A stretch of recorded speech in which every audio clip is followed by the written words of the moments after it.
지난 한 주간 동안 잘 지내셨습니까? 오늘은 우리 계시록 말씀을 보려고 하는데요. 요한계시록은 우리들이 자주 이렇게 가까이 하는 책은 아니죠. 요한복음이라든지 다른 구약의 말씀들, 시편 이런 것들은 우리가 좀 부담 없이 즐겨서 보곤 하는데, 맨 마지막에 있는 요한계시록은 그렇게 자주 설교되지도 않고 또 우리가 즐겨 찾아 읽지 않고 있는 그런 말씀 가운데 하나입니다. 그렇지만은 마지막에 있지만 어쩌면은 마지막에 있는 이 말씀이 우리에게 더 깨어있도록 경고해주는 말씀이고, 우리를 향한 하나님의 사랑, 예수님의 사랑이 가득 담겨있는 말씀이라고도 볼 수 있을 것 같습니다. 그래서 오늘은 이 본문 말씀 계시록 22장 12절에서 15절 말씀을 중심으로 해서 예수님의 다시 오심을 기다리는 사람들 이란 제목으로 말씀을 한번 나누어 보려고 합니다. 예수님이 다시 오시겠다 하시면서 하나님 나라로 가셨죠. 제자들을 떠나 가셨습니다. 다시 오겠다. 약속이죠, 약속. 예수님이 하신 약속은 어김이 없이 반드시 이루어지죠. 그래서 그것이 언제일지는 모르지만은 빨리 이루어질지 늦게 이루어질지 모르지만은 예수님 말씀처럼 약속대로 주님이 반드시 오실 거라고 믿습니다. 다시 오실 그 주님이 우리 가운데 오시는 때까지, 그러면은 우리는 그냥 넉넉히 이 세상에서 지내야 될까요? 우리는 비록 지금 당장 주님이 오실 기미가 보이지 않는다 하더라도 주님이 바로 곧 오실 것처럼 깨어 있으면서 여러 가지 많은 내적, 외적 준비를 해 나가야 될 것입니다. 그래서 예수님이 다시 오신다는 것을 믿고 기다리는 사람으로서 우리는 어떻게 준비하고 살면 좋을까, 이런 것들을 오늘 나누어 보려고 합니다. 이 본문 말씀에 보면은 12절 첫 부분에 예수님께서 말씀하시기를 보라 내가 속히 오리니, 이렇게 말씀하셨습니다. 보라 내가 속히 오리니, 지금 너희 곁을 떠나지만은, 제자들 너희들을 떠나지만은, 그러나 나는 곧 속히 빨리 다시 돌아오게 될 거야, 이렇게 말씀하시면서 떠나가신 것이죠. 속히 올 것이기 때문에, 또 그런 약속을 받았기 때문에 제자들은, 또 예수님을 기대하고 바라보는 사람들은 어떻게 해야 되겠어요? 올지 않을지 모른다 의심한다든지, 또 나중에 준비를 많이 해서 나중에 아마 오실 거야, 이렇게 생각하면서 방심하고 있으면 안 되겠죠. 분명히 주님이 말씀하셨잖아요. 보라 내가 속히 오리니, 그렇게 말씀하셨거든요. 그렇다면은 정확한 그때가 언제인지 모르지만 주님을 다시 맞이해야 될 때가 멀지 않았다라는 긴박감을 가지고 평소부터 자기를 잘 준비하고 있어야 되겠죠. 마태복음 24장 42절에서 예수님께서 사람들에게 이렇게 말씀하셨어요.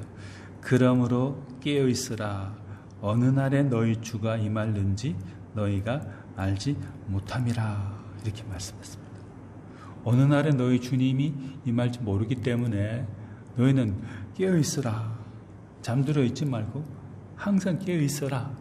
그래야 깨어있는 너희가 오시는 주님을 맞이할 수 있지 않겠느냐, 준비하고 있어야 되지 않겠느냐, 이렇게 말씀하신 것이죠. 누가복음 21장 34절 말씀에 보면은 주님께서 이렇게 말씀하셨습니다. 너희는 스스로 조심하라. 그렇지 않으면 방탕함과 술취함과 생활의 염려로 마음이 둔하여지고 뜻밖의 그날이 덕과 같이 너희에게 임하리라. 언제 주님이 오실지 모른다고 넋놓고 있으면서 술 마시고 방탕하게 지내면서 염려하면서 그렇게 살아서는 안 된다. 스스로 조심하면서 오실 주님 그 약속을 붙들고 준비를 잘 하도록 하라, 이렇게 말씀하셨어요. 그러면서 예수님이 마태복음 25장에는 이런 비유도 조금 이제 각성하라는 의미에서 이런 비유의 말씀도 하셨어요. 마태복음 25장 1절에서 13절에 있는 말씀인데 그곳에 이런 내용이 있습니다. 그때에 천국은 마치 등을 들고 신랑을 맞이하러 나간 10 처녀와 같다 하리니, 이렇게 그 말씀이 시작되고 있거든요. 천국에 대해서 비유하실 때 신랑을 맞이하려고 등을 들고 나간 10 처녀와 같다. 그런데 10 처녀 가운데 어떤 처녀, 5명의 처녀는, 신부는 신랑을 맞이하기 위해서 철저하게 준비를 했죠. 속히 오실 그 신랑을 맞이하기 위해서 철저하게 기름을 잘 준비하면서 떠나갔어요. 그러나 슬기롭지 못한 사람은 제대로 된 준비를 잘 하지 못한 채 기다리고 있었죠. 누가 혼인잔치, 천국잔치에 들어갔다고 성경은 말씀했어요. 잘 준비한, 등을 들고 잘 준비한, 곧 오고 있는 그 신랑을 맞이하기 위해서 잘 준비하고 있는 사람이 혼인잔치에 들어가서 행복한 결혼 생활을 하게 되었다, 이렇게 말씀했습니다. 주님이 속히 오시겠다 말씀하신 지 오랜 시간이 지났지만, 그러나 우리는 비록 더딜지라도 주님이 오신다는, 우리에게 오신다는 그 약속의 말씀을 믿고 지금 우리가 자리하고 있는 곳에서 준비를 해나가야 되겠죠. 주님이 언제 오실지 모른다, 곧 오실지 모르잖아 라는 경각심을 가지고 등불, 기름, 주님이 원하시는 믿음을 잘 간직하면서 살아가도록 해야 되겠습니다. 그럴 때 우리는 예수님을 기다리는 사람으로서의 합당한 삶을 잘 살아갈 수 있게 될 것입니다. 또 예수님의 다시 오심을 기다리는 사람들은 이것도 명심해야 될 것 같아요. 주님을 기다리는 사람들은, 다시 오심을 기다리는 사람들은 심판, 주님의 심판이 있다 하는 것을 기억하면서 평소에 자기의 삶을 믿음과 성실로 잘 가꾸어 나가야 됩니다. 학교에서 좋은 성적을 꾸준히 유지하는 친구는 어떤 학생일까요? 그 사람 평소에 준비를 잘하는 사람이겠죠. 평소에 예습 복습도 하고 이런 문제도 풀어보고 저런 문제도 대해보고 평소에 성실히 공부하고 과제를 수행하는 학생이 좋은 성적을 받게 되고 칭찬을 받게 됩니다. 믿음의 삶에 있어서도 동일하다고 생각하는데요. 주님이 언제 오실지 모르지만은 주님 앞에서 우리가 평가받을 날이 있을 거야. 주님의 그 평가 앞에서 내가 잘했다, 훌륭하게 잘 살아왔구나, 준비해왔구나, 이런 말씀을 드려야 되겠죠. 그렇기 위해서는 평소에 일상의 삶 속에서 믿음으로 우리 삶을 잘 가꾸어 나가야 되는 것입니다. 본문 12절에 보면은 보라, 내가 속히 오리니 내가 줄 상이 내게 있어 각 사람에게 그가 행한 대로 갚아 주리라, 이렇게 주님이 말씀하셨어요. 행한 대로, 준비하면서 살아온 대로 상을 주겠다, 이렇게 말씀하셨다는 것이죠. 그렇다면은 우리가 주님을 맞이했을 때 꾸중 듣고 심판받는 것이 좋습니까? 칭찬받고 상을 받는 게 좋습니까? 후자죠. 칭찬과 상을 받는 그런 믿음의 사람이 되는 게 좋겠죠. 그러기 위해서는 일상의 삶 속에서 주님 앞에서 성실하게 살아가는 그런 믿음의 자녀가 되어야 하겠습니다. 어느 날 한순간 단번에 우리의 믿음이라는 탑이 쌓아지지 않죠. 조금씩 우리 일상의 삶 속에서 꾸준히 성실하게 쌓아갈 때 그 믿음의 탑은 굳건하게 서갈 수 있고 우리의 작품을 보시고 나중에 주님이 또 기뻐하시겠죠. 어느 목사님이 그 아카데미 강좌라는 것에서 이런 조금 자극적인 말씀을 하신 걸 봤는데요. 그분이 윤주만 목사님이라는 분이 이런 말씀을 하셨대요.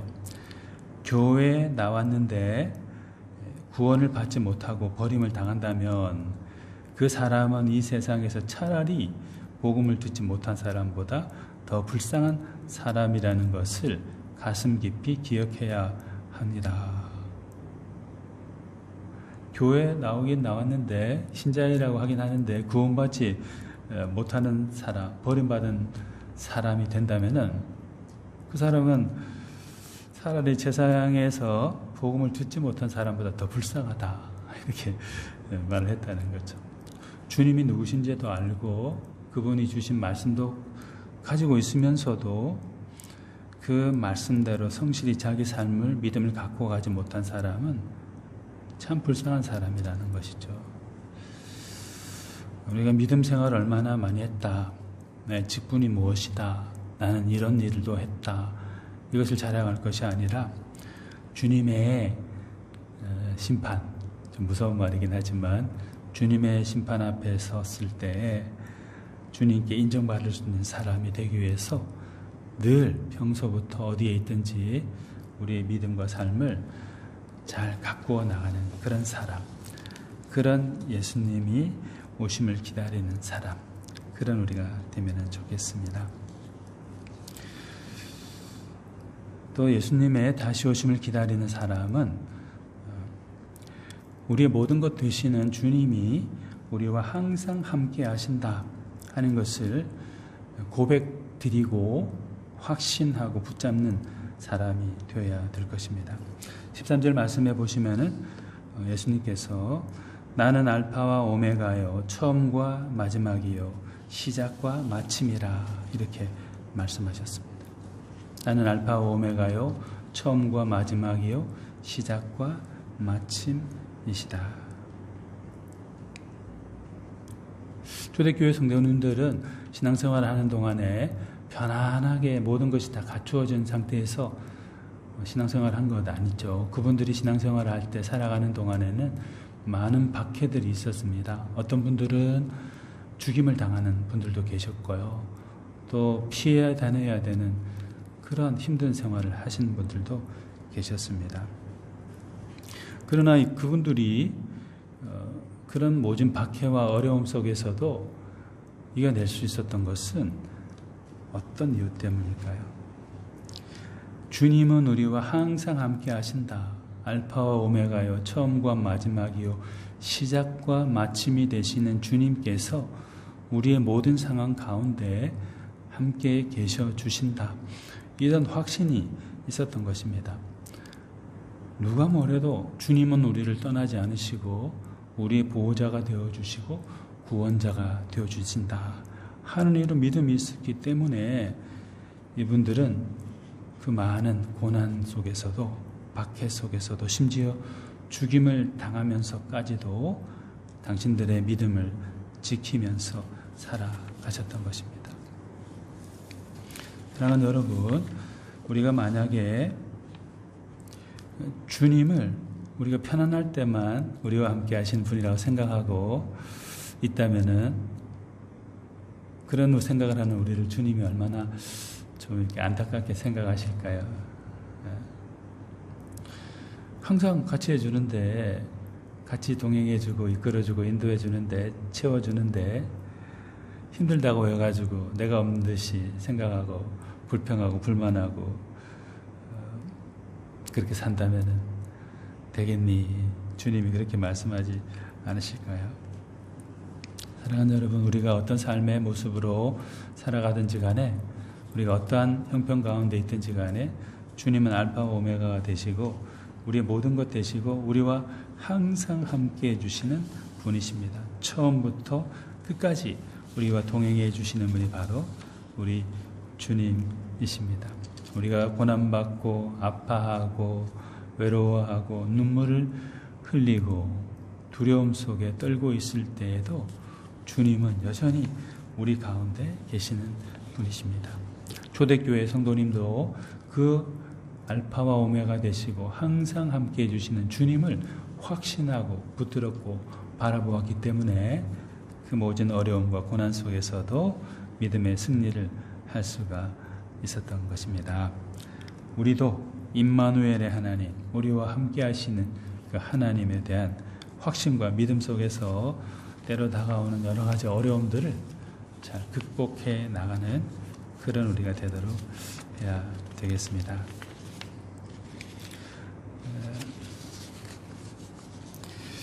또 예수님의 다시 오심을 기다린 사람들은 자기 관리에도 충실해야 되겠죠. 주님이 오신다. 오시겠지 뭐. 오시면 그냥 만나면 되는 거지 뭐. 이렇게 단순하게 생각하는 것이 아니고 주님을 뵙기에 합당한 사람이 될 수 있도록 자신을 육적으로도 영적으로도 맑고 깨끗한 사람으로 성숙해 가도록 유지될 수 있도록 관리하는 사람이 되어야 하는 것이죠. 기독교는 도 닦는 종교는 아니죠. 자기 수양하고 도 닦고 그래서 뭐 스스로 자력 구원을 달성하는 그런 종교는 아닙니다. 오직 예수님의 십자가의 사랑, 그 사랑을 통해서 구원받게 되는 것을 믿고 따르는 것이 바로 우리 그리스도인이죠. 그런데 주님이 우리의 구원을 이루어 주시기는 하지만은 그 구원의 완성을 향해서 부단히 달려가면서 준비해야 되는 사람은 바로 우리죠.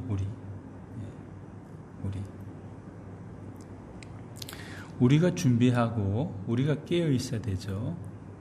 사회생활하는 가운데서도 육적인 삶을 사는 가운데서도 주님을 기다리는 사람으로서 합당한 모습을 간직할 수 있도록 우리를 잘 가꾸어 나가야 되는 것입니다. 아무렇게나 살아서는 안 되죠. 스스로 돌보고 스스로 정비하고 그런 삶을 살아가야 되죠. 14절 15절에서 공동번역 개정판에 이렇게 말씀하고 있는데 생명의 나무를 차지할 권세를 얻고 성문으로 그 도성에 들어가려고 자기 두루마기를 깨끗이 빠는 사람은 행복하다. 개들과 마술쟁이들과 음란한 자들과 살인자들과 우상 숭배자들과 거짓을 사랑하고 일삼는 자들은 다 문 밖에 남아있게 될 것이다. 이렇게 말했어요.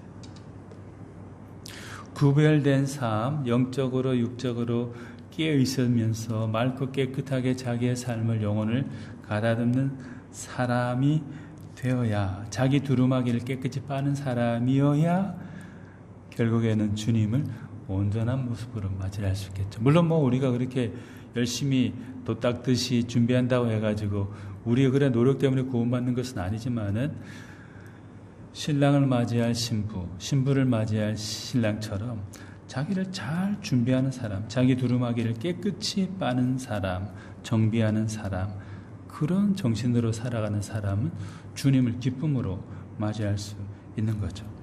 살인자, 우상숭배자, 거짓을 사랑하고 일삼는 자처럼 살아서는 다시 오시는 주님을 기쁜 마음으로 대하기가 힘든 것이죠. 매일같이 뭐 거룩 나는 뭐 교회에서 뭐하고 무슨 일을 했고 이렇게 입에는 담으면서도 실상 우리의 삶 속에서 우리가 그릇된 태도로 살아가고 있다면은 주님의 다시 오심을 기다리는 사람으로서의 합당한 삶을 잘 살고 있지 못하다 할 것입니다. 주님께서 즉시 말씀하지는 않으시지만 우리의 살아가는 삶의 모습들을 평가하고 계실 것입니다. 유심히 관찰하고 계실 것입니다. 그 관찰과 평가에 흡족함을 드리는 우리가 될 수 있도록 주님이 다시 오심을 기다리는 우리 삶의 시간 동안에 우리 자신이 영적으로도 육적으로도 맑고 깨끗한 사람 되어갈 수 있도록 유지 강화되어 갈 수 있도록 힘쓰는 그런 우리가 되도록 해야 되겠습니다. 이런 성숙한 사람, 주님의 다시 오심을 기다리는 사람으로서의 면모를 갖추어 나가기 위해서 우리에게 필요로 하는 것이 있죠. 선택과 집중입니다. 우리 너무 많이 들었죠. 선택과 집중. 우리는 많은 것들 가운데 우리 의사에 따라서 생각과 계획에 따라서 무엇이든지 선택하고 취할 수 있습니다. 그리고 그것에 집중하면서 우리의 삶의 에너지를 투여할 수 있습니다. 우리의 자유예요. 무엇을 선택하고 집중할 거냐? 우리의 자유입니다. 그러나 우리 그리스도인은 우리의 자유의 그 주권, 권리를 주님께 드린 사람이죠. 내가 하고 싶다고 해서 다 하는 그런 사람이 아니에요. 내가 하기 싫다고 해서 다 안 해도 되는 그런 사람이 아니에요. 우리 주권을, 삶의 주권을 주님께 이양해 드렸기 때문에. 그런 의미에서 우리는 주님이 오심을 기다리는 동안에 주님께서 기뻐하시고 기대하시는 것들을 선택하고 그것에 집중하면서 살아가야 되겠죠. 예를 들면은 좀 단순한 얘기지만 예배의 자리와 오락의 자리가 있다라고 하면은 예배의 자리와 오락의 자리에서 무엇을 선택하고 어디에 집중하는 것이 주님이 기뻐하시는 것일까요? 매일같이 오락하고 노는 데 집중하고 거기 에너지를 다 투입하고 그것을 선택하면서 사는데 능한 사람, 그 사람이 주님이 기뻐하시는 사람이 될까요? 아니면은 다시 오실 주님을 맞이하기 위해서 자기를 평소에 잘 가꾸는 일, 그런 일에 도움이 되는 것들을 선택하고 집중하면서 사는 사람, 그 사람이 예수님께 기쁨을 드린 사람이 될까요? 후자이죠, 후자. 바르고 좋은 결과를 얻을 수 있는 것들에 주님이 기뻐하시고 기대하시는 것들을 집중하고 선택하는 삶을 사는 사람, 그 사람이 주님이 다시 오는 것을 기다리는 사람이 해야 될 마땅한 도리입니다. 그것을 우리가 잘 실천하는 선택과 집중을 바르게 실행해 나가는 그런 우리가 되도록 해야 되겠습니다. 그리고 우리에게 또 주님이 다시 오심을 기다리는 사람으로서 우리가 간과해서는 안 되는 아주 소중한 부분이 있는데요. 그것은 주님이 우리에게 부탁하시고 명령하신 과제를, 사명을 잘 수행하는 것입니다. 어떤 우리 생애 과제, 믿음의 과제, 사명을 우리에게 주셨어요. 여러 가지가 많겠지만 그 중에서도 상당히 중요한 것, 둘째가라면 서러울 정도로 중요성을 가지고 있는 것이 바로 복음을 전하는 것이죠. 하나님의 사랑, 구세주 예수 그리스도의 사랑을 사람들에게 널리 전파하는 거예요. 사랑의 예수님의 그 말씀, 그 사랑을 전달하는 것을 우리 삶의 과제로 삼고 믿음의 사명으로 삼고 살아가는 사람이 주님을 기다리는 사람으로서의 합당한 삶을 사는 사람이라고 할 수 있을 것입니다. 오직 성령이 너희에게 임하시면 너희가 권능을 받고 예루살렘과 온 유대와 사마리아 땅 끝까지 이르러 내 증인이 되리라. 이 말씀하시면서 예수님이 아버지께로 가셨잖아요. 땅 끝까지 이르러서 복음을 증거하여서 다른 사람들도 예수님의 다시 오심을 사모하고 기다리는 사람으로 만드는 것, 그것이 우리가 붙잡아야 될 소중한 부분 가운데 하나입니다. 주님이 오심을 기다리는 동안 우리가 선택하고 집중해야 될 것이 바로 복음 증거이죠. 그 사명을 우리가 잘 감당하는 그런 우리가 되도록 해야 되겠습니다. 또 한 가지 더 생각해 본다면은 우리는 다른 사람을 위해서 살아가는 사람, 또 다른 분들을 위해서 대신해서 기도해주는 사람, 그런 사람이 되어야 되겠죠. 우리 자신의 것들에만 너무 집중하고 몰입해서 우리 자신의 것들만을 구하고 또 구한 것이 이루어졌음을 감사하고 사는 그런 좁은 사람이 아니라 예수님이 땅 끝까지 이르러 내 증인이 되리라 하셨잖아요. 또 하나님 아버지는 모든 사람들이 다 죄의 길에서 돌이켜서 아버지 품으로 돌아오는 것을 기뻐하실 거 아니에요. 그렇다면은 주님이 다시 오심을 기다리는 동안에 우리는 그분들을 위해서 기도해야 되겠죠.